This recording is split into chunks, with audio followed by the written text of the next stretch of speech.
Whilst walking through Edinburgh's Canongate Kirkyard one day in 1841, Charles Dickens, who always liked to read gravestones, was particularly taken with one of a man called Ebenezer Lennox Scroggie. It was the inscription on the stone that particularly piqued Dickens' interest, for Scroggie was described as being a mean man. Dickens wrote in his notebook, "To be remembered through eternity only for being mean seemed the greatest testament to a life wasted." And so the idea of one of his most famous characters, the miser Ebenezer Scrooge, began fermenting in Dickens' mind. In fact, Dickens had misread the inscription, and rather than being a mean man, Scroggie was actually described simply as a meal man or a corn merchant. Unfortunately, the stone hasn't survived, but in this Edinburgh graveyard were the beginnings of one of his best-loved stories, A Christmas Carol. God rest ye, merry gentlemen, let nothing you dismay, for Jesus Christ our Saviour was born on Christmas Day, to save us all from Satan's power when we were gone astray. Oh, tidings of comfort and joy, comfort and joy. Oh, tidings of comfort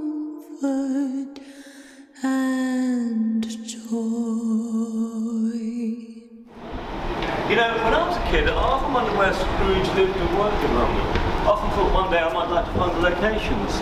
You know, and I imagine seeing Scrooge's coat talent disappearing down the courtyard.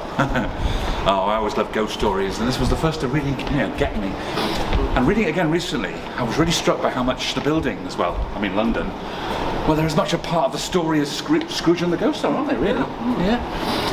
Did you see the old Alistair Sim film? Oh, yeah, many times. Yeah, and a lot of the city locations were used in that, particularly the Royal Exchange. I loved Albert Finney in the musical version. Went to see it when it came out with my sister. Thank you very much. Thank you very much. Thank you very much. We'll let you know. I actually prefer the Muppets version of Christmas Carol.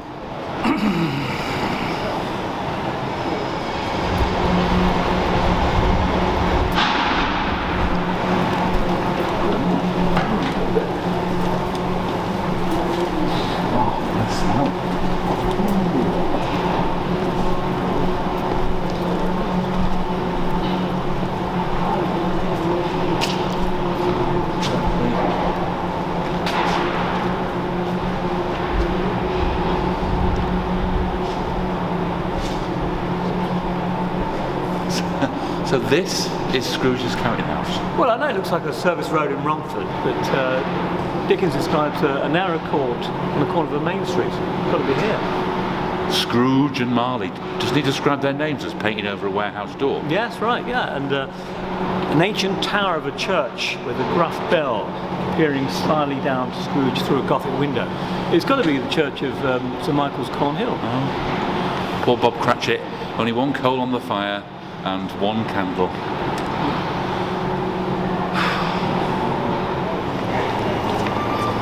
So this is Cornhill, and it was on Cornhill that Bob Cratchit, after eventually getting away from Scrooge's counting house, slides down. Must have been a lot of ice. Funny enough, snow doesn't really feature much in the book. It struck me, in all the movies, there's snow at the beginning, isn't there? But in the book, snow only features when, the ghost takes Scrooge back to various places. Yeah. So, should we try sliding down Cornhill? Yeah.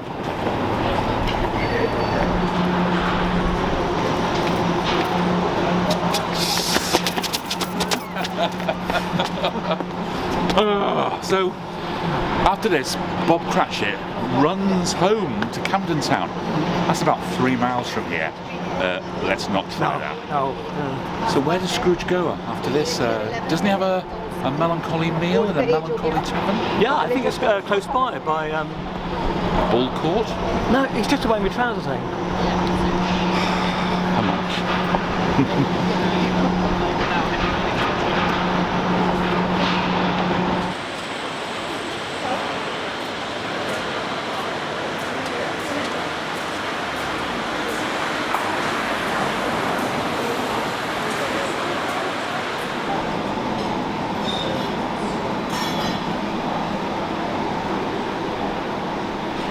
here we are, Simpson's Tavern, London's oldest chop house, dating from 1757. Well, it definitely looks melancholy enough on the outside, and a miserly walk from the office. Let's go and see if there's a non-melancholy meal to be had inside. Yeah, let's...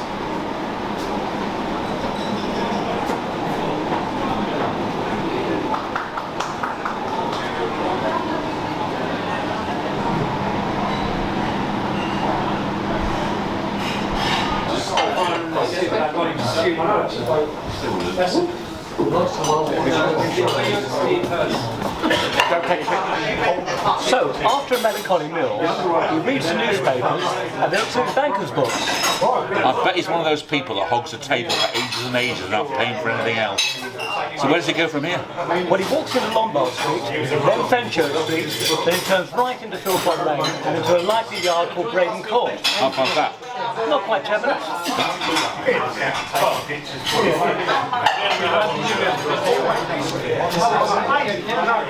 Another drink, sir?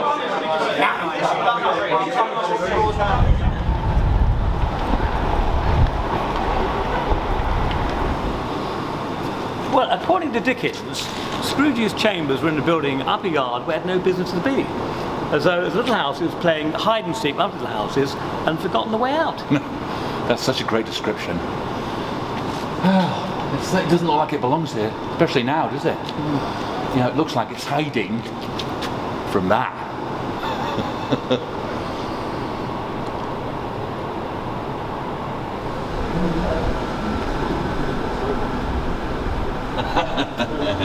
Dr. No What about the door knocker? Well, Dickens actually got the idea for the door knocker from Craven Street near Charing Cross, a couple of miles away. That was the door knocker that spooked him when he saw it. It's funny you should say that, because I happen to have just such a spooky knocker.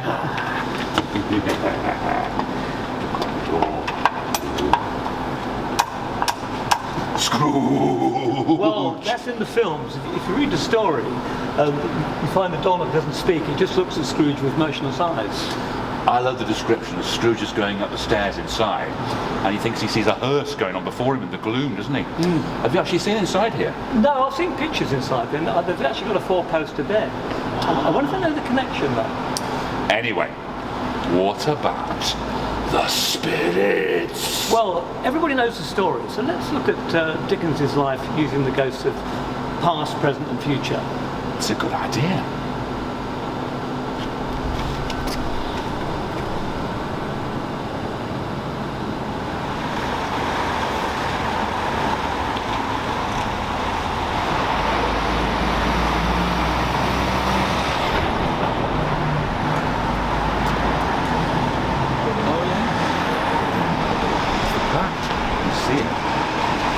So this is where Dickens lived when he was a boy?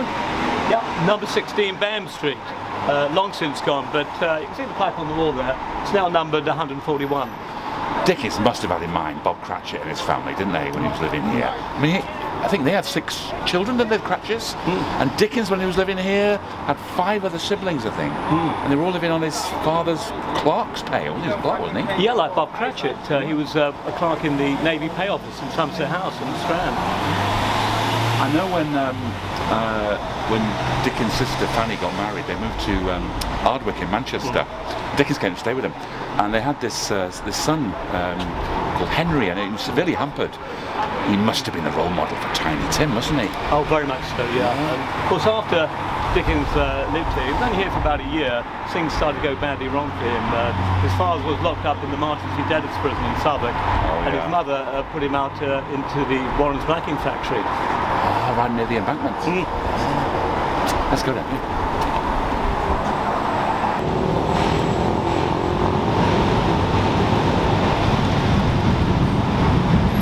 So, this was where Warren's blacking factory was? Yeah, on the site of the embankment, where Embankment Station now is. This is before the embankment itself was built back in the 1860s. And of course, Warren's blacking factory was said to be the inspiration for the description of Fagin's Den in Oliver Twist by Dickens. And of course, the boy with whom Dickens worked here was called Bob Fagin. And that's where he got the name of Fagin from in Oliver Twist. It must have been quite a shock, mustn't it, to a middle-class 12-year-old boy to be sent out to work in a factory. Yeah, like Scrooge, Dickens felt rejected and neglected by his family. Scrooge, of course, was sent away to boarding school. And Scrooge's sister, Fan, was very much like Dickens' sister, Fanny. She was the only one who seemed concerned about him. Yeah, and she dies, doesn't she, soon after giving birth to Scrooge's nephew, Fred? Oh, do you know, I always wonder what makes Scrooge a miser. You know, when he leaves school, he goes to work with old Fezziwig, doesn't he? Which is really nice to him. And he's even got a girlfriend, Belle. So where does it all go horribly wrong? Money.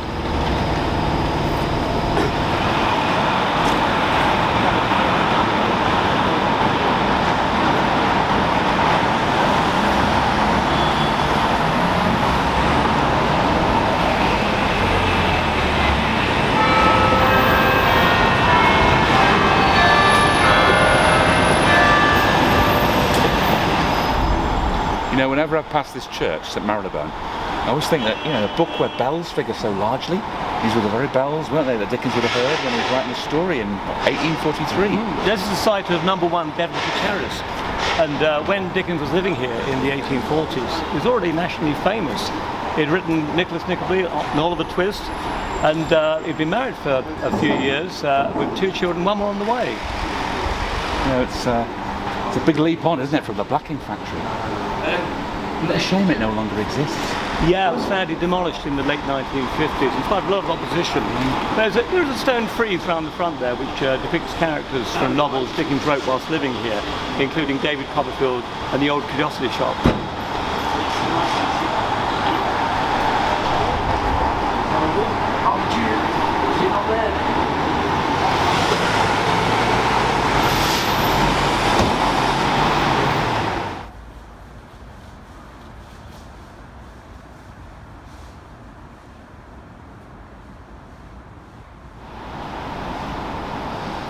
Dickens suffered from insomnia, didn't he? So I read he used to go on these long nighttime walks, so maybe he went from here, Devonshire Terrace, to those city locations. Oh, and he must have witnessed quite a bit of poverty, mustn't he? I think he became greatly affected by the poverty he witnessed here and in cities like Manchester. Poverty's it's almost like another ghost, isn't it, that hangs over this story? Yeah, and the 1840s was the worst time, the hungry 40s. There was mass unemployment, economic depression, 2 years of foul harvest. You know, Dickens was angry at the indifference of the privileged classes to the deprivations of the poor. What was it that Scrooge said to the ghost of Christmas present about lamenting having walked eyes downward through a crowd? Yeah, it was child poverty that really affected Dickens. You know, before he came up with the idea of the story of the miser, initially it was going to be an essay pamphlet entitled An Appeal to the People of England on Behalf of the Poor Man's Child. He was like the Ken Loach of his time, really. Socially aware, not afraid to speak his mind. He went to this charity fundraising dinner, didn't he, to raise funds for the poor. And I read that he was appalled by the irony of it being full of fat cat, overfed bankers. Well, they could have been the acquaintances that the ghost of Christmas yet to come took Scrooge to eavesdrop on at the Royal Exchange.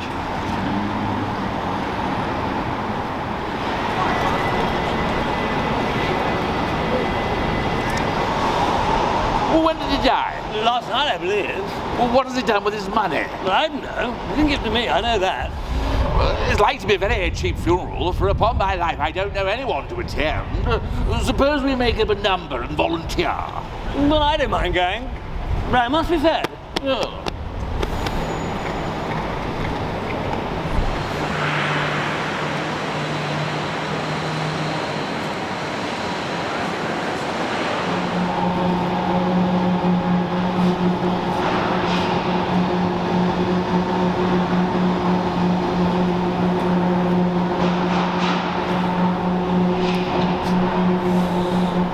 Dickens describes a graveyard walled in by houses, overrun by grass and weeds.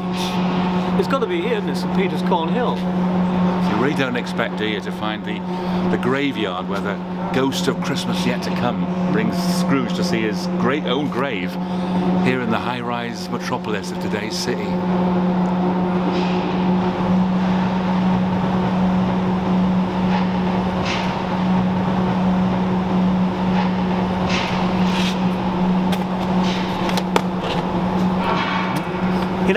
wonder what forces are at work here. I mean, who's behind the veil, pulling the strings? God and his angels? It's like a Mission Impossible hit squad, isn't it? Okay, guys, this is what we're gonna do. Ghost past, present, and future go in there and scare the bejeebers out of the mean old guy. Poor old Scrooge, so harassed and bullied by the ghosts. He doesn't even know what day it is.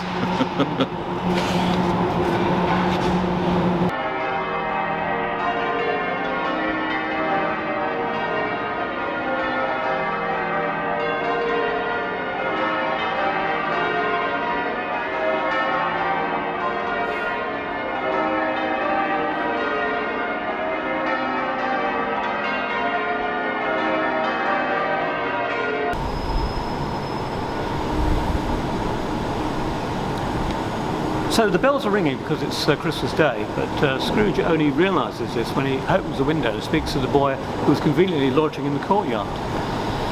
You know, all this confusion with Scrooge not knowing what time it is and the ghost taking him back and forth in time. Was this the first time travel story? Yeah, I think it was. I mean, there was Rip Van Winkle, of course, but he only went to sleep for about 20 years. And there's flashbacks in novels like Robinson Crusoe. And there were some 18th century obscure time travel stories, but these were of low literary value. So it was the first great time travel story? Yeah, I'd say so, yeah. Anyway, of course, Scrooge says to the boy, can you get the big turkey around the corner in the poultry market, which has got to be Leadenhall Market, which is just a street or two away, which is further evidence, of course, that Scrooge lived here in Braden Court.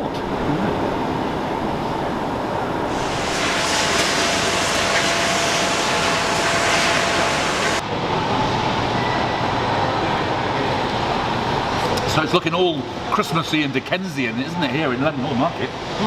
This building dates from about 40 years after A Christmas Carol was written, but there's been a market here, a Leadenhall Market, since the 14th century.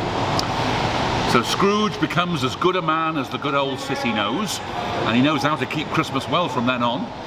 And as for Charles Dickens, well, Christmas Carol sells out within a week of being published, doesn't it?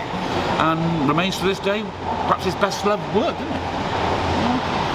What about this idea of Dickens being the man who invented Christmas, or at least the Christmas we know today?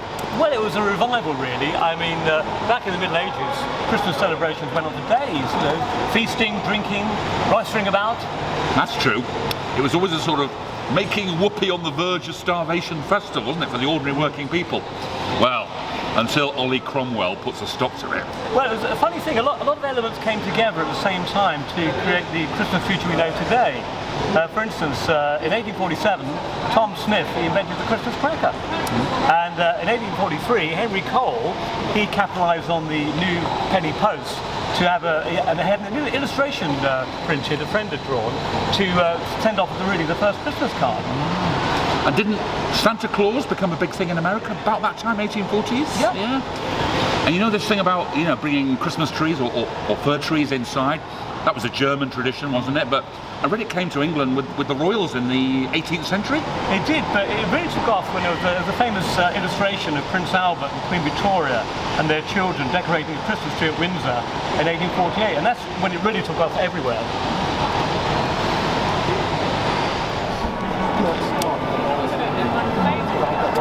So, do you think the book's message of redemption makes us all feel better, you know, that bad can be reversed? Yeah, the point is Scrooge, he was redeemable. The moral of the story is everyone can learn to be kinder to each other. Like the Grinch who stole Christmas. I feel all toasty inside. Yeah, well that just about wraps it up. It does indeed, doesn't it? Past, present and future. And we'd just like to say to you, thank you very much for watching, and we hope you've enjoyed it. This is our first video for YouTube, isn't it? And we'd like to do more, so if you'd like to see us do more, please subscribe to the channel. And don't forget to hit the like button. Oh yeah, the like button. And in the meantime, I'd just like to take this opportunity in wishing you, from Mark, a very Merry Christmas. Merry Christmas. From P, who's been filming us kindly and brilliantly too, Merry Christmas. Thank you. And from myself, Nick, a very Merry Christmas. And thank you all very much. Thank you very much. Now that sounds like a cue for a song, doesn't it? It does. Thank you very much. Thank you very much. That's the nicest thing that anyone's ever done for me. I may sound double Dutch, but my delight is such. I feel as if a losing war's been won for me. And if I had a flag, I'd hang my flag out to add a sort of final victory touch. But since I left me flag at home, I simply have to say thank you very, very, very much. Thank you very, very, very much. Thank you very, very, very much.